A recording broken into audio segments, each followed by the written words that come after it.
नमस्ते दोस्तों। अगर आप चैनल पर नए हैं तो चैनल को सब्सक्राइब जरूर करें। मैं आपके लिए कड़ी मेहनत से वीडियो बनाता हूं। आप इतना तो कर ही सकते हैं। अखिलेंद्र की विद्या से शादी हो गई। शादी में कई मेहमान आए थे। जाने से पहले वो दूल्हा दुल्हन के साथ डिनर पर बैठे थे। विद्या बोली, अखिलेंद्र, मैं तुम्हें मिलवाना भूल गई।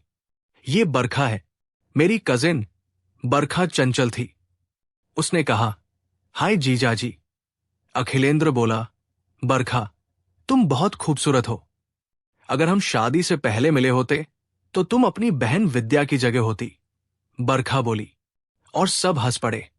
पहले तो सबको लगा कि जीजा साली की ये बातें बस मजाक है, लेकिन बरखा अखिलेंद्र के दिल में बस चुकी थी। अखिलेंद्र चंडीगढ़ की एक इंडस्ट्री में सुपरवाइजर था। उसका असली शहर दिल्ली था। दिल्ली में उनके पिता की बहुत बड़ी संपत्ति थी। फिर वे विद्या को चंडीगढ़ वापस ले गए, लेकिन विद्या की चचेरी बहन बरखा से एक छोटी सी मुलाकात ने उनके दिल को झकझोर दिया। वे बरखा से दोबारा मिलने के लिए बेताब थे। बरखा का परिवार इंदौर में रहता था। एक दिन अखिलेंद्र किसी काम का बहाना बनाकर इंदौर पहुंच गए। विद्या ने कहा, अगर आप इंदौर जा रहे हैं तो मेरी चचेरी बहन बरखा के घर रुक जाइए। अखिलेंद्र इंदौर पहुंच गए। बरखा खुश थी। दोनों ने इंदौर में 2 दिन बिताए। उन्होंने फिल्म भी देखी। इंदौर से लौटते हुए बरखा ने जीजाजी को अपना मोबाइल नंबर दिया। अखिलेंद्र एक सुंदर युवक था। बरखा स्वाभाविक रूप से उस पर मोहित हो गई। वो अभी भी कॉलेज में पढ़ रही थी। अखिलेंद्र चंडीगढ़ लौट आया। एक दिन बरखा का मोबाइल बजा। बरखा ने फोन उठाया। एक आवाज आई, मैं अखिलेंद्र हूं। बरखा, अरे जीजाजी, आप क्या कहते हैं? कहिए, तुम्हें हमारी याद कैसे आई? अच्छा, मुझे तुम्हारी याद आ रही थी, इसलिए फोन किया। तो रोज फोन करोगी ना? अच्छा लगेगा? हाँ, मुझे बहुत अच्छा लगेगा, बरखा बोली। और उसके बाद बरखा और अखिलेंद्र रोज बातें करते रहे। बातचीत के जरिए दोनों के बीच एक भावनात्मक रिश्ता बन गया। अखिलेंद्र घर पर भी बरखा के बारे में बात करने लगे। विद्या बोली, लगता है बरखा को यही फोन करना पड़ेगा। और बरखा खुद छुट्टियों में चंडीगढ़ आ गई। हुआ यूं कि उन दिनों विद्या दिल्ली गई हुई थी। अखिलेंद्र घर पर अकेला था। जिस दिन बरखा आई, अखिलेंद्र काम पर नहीं गया। दोनों ही सामान्य ज्ञान और समझदारी भूल गए। मर्यादाएं टूट गई और बरखा और अखिलेंद्र के बीच एक अनैतिक रिश्ता बन गया। 2 दिन बाद विद्या चंडीगढ़ आ गई। बरखा को अचानक घर पर देखकर वो हैरान रह गई। वो डर से भी घिर गई। बरखा ने कहा, मैं अचानक आ गई दीदी। विद्या ने ठंडा स्वागत किया। 2 दिन बाद बरखा चली गई, लेकिन उसे लगा कि अखिलेंद्र बदल गया है। वो मोबाइल पर किसी से मुस्कुराते हुए बात कर रहा था। एक दिन अखिलेंद्र अपना मोबाइल घर पर भूल गया। विद्या ने मोबाइल उठाया, उसे चालू किया। इससे पहले कि वो कुछ बोल पाती, सामने से आवाज आई, काफी देर से फोन कर रही हूं। फोन क्यों नहीं उठा रही हो? सुनो, बहुत दिन हो गए, तुमसे मिलने का मन कर रहा है। अभी उड़कर तुम्हारे पास आ जाने का मन कर रहा है। विद्या को एहसास हुआ कि ये बरखा की आवाज थी। वो स्तब्ध रह गई। यकीन करना मुश्किल था कि उसकी चचेरी बहन उसका घर इस तरह बर्बाद करने की कोशिश कर रही होगी। विद्या को चक्कर आ गया। वो फोन समेत गिर पड़ी। शाम को जब अखिलेंद्र घर आया तो विद्या की हालत खराब थी। उसे गहरा मानसिक आघात लगा था।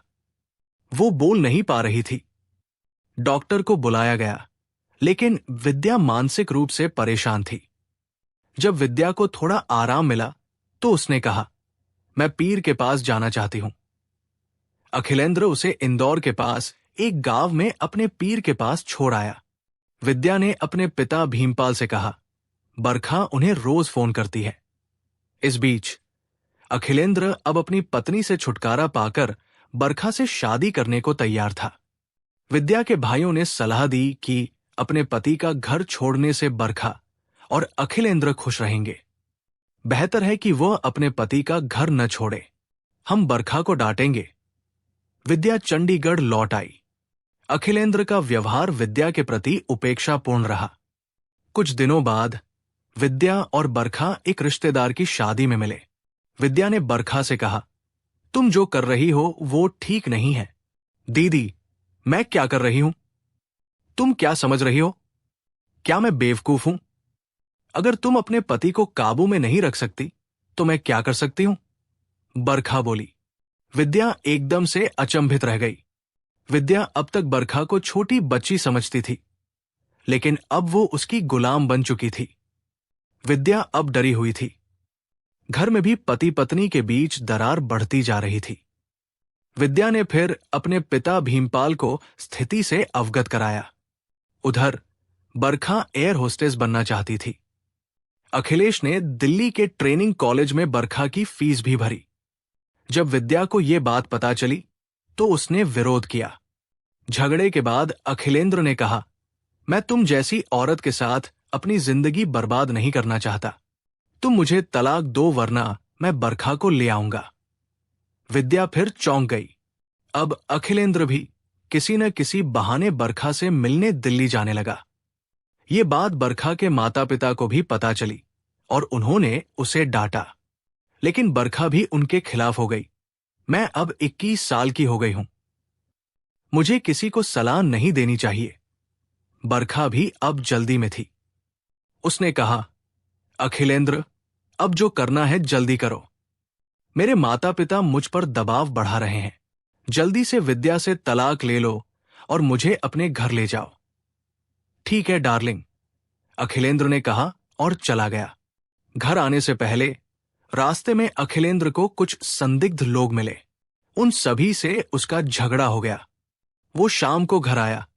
देर रात घर आकर ये सोचकर कि विद्या सो गई है, उसने किसी को फोन किया, कल मुझे काम पर जाना है, आधे पैसे मैं तुम्हें दे दूंगा, बाकी तुम पर निर्भर है कि मैं काम पर जाऊं या नहीं।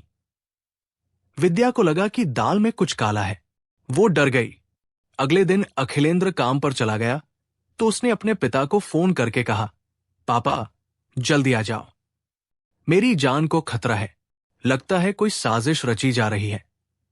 विद्या ने पूरा दिन कुछ नहीं खाया। अखिलेंद्र शाम को घर आया। रात 9 बजे उसकी 2 सहेलियां घर आईं। विद्या ने उन चेहरों को पहली बार देखा था, लेकिन किसी भी वजह से वो ठीक थी। अखिलेंद्र ने विद्या को आदेश दिया, अंदर आओ, हम सब के लिए खाना बनाओ, आज हमें शराब पीनी है। विद्या ने शांति से हमें गिलास दिए। उसने हमें बर्फ दी। उसने हमें पानी और सोडा दिया। अखिलेंद्र अपने दोस्तों के साथ विस्की पीने लगा। पार्टी देर रात तक चली। विद्या ने सबको खाना परोसा। सब खाने बैठ गए। उससे पहले विद्या बोली, अखिलेंद्र, आज मैं तुम्हें एक सरप्राइज देना चाहती हूं। अखिलेंद्र बोला, कैसा सरप्राइज? विद्या बोली, जरा रुको, मोबाइल दे दो। विद्या ने मोबाइल पर फोन किया। ठीक है बरखा, तुम आ जाओ। अखिलेंद्र का नशा उतर गया। उसने कहा, बरखा, बरखा कहाँ है? विद्या बोली, तुम्हें बरखा पसंद है ना? मैंने बरखा को फोन किया है, वो पड़ोसी के घर बैठी है, 2 मिनट में आ जाएगी। और सचमुच बरखा 2 मिनट में आ गई। अखिलेंद्र और उसके भाड़े के हत्यारे दोस्त हैरान रह गए। दरअसल योजना उसी रात विद्या को खत्म करने की थी, और योजना पर अमल होने से पहले ही विद्या ने खुद बरखा को बुलाकर अखिलेंद्र के हवाले कर दिया। बरखा को भी समझ नहीं आया कि क्या हो रहा है। विद्या ने सबको प्यार से खाना खिलाया। विद्या ने शांति से अखिलेंद्र के नौकरों को फिर से संबोधित किया और कहा, अब तुम्हारी जरूरत नहीं है, मैं अखिलेंद्र और बरखा के बीच से हट रही हूं, तुम शांति से घर जाओ। अखिलेंद्र के किराए के दोस्त नशे में धुत थे। उन्हें आधा पैसा गंवाने का दुख था। वे आधी रात को चले गए। इस समय घर में केवल विद्या, बरखा और अखिलेंद्र ही बचे थे।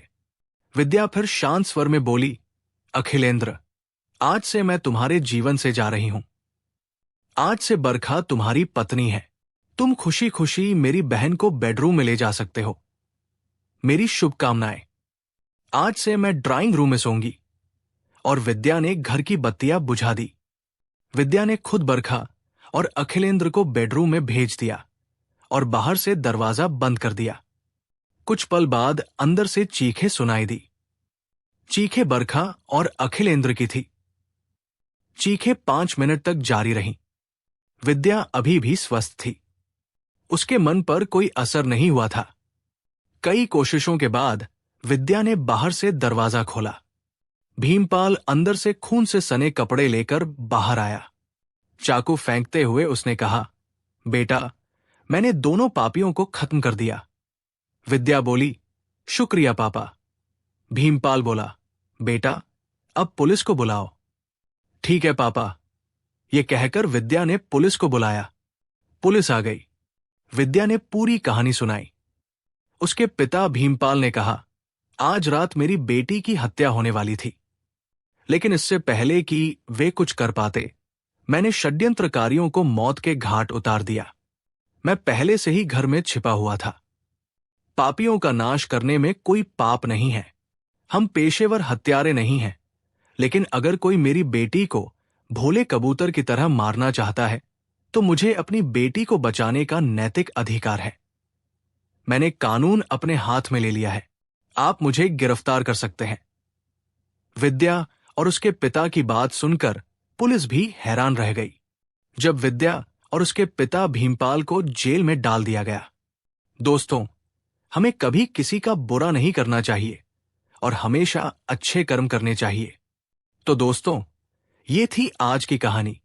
एक ऐसी कहानी जो रहस्यों, भावनाओं और सवालों से भरी थी।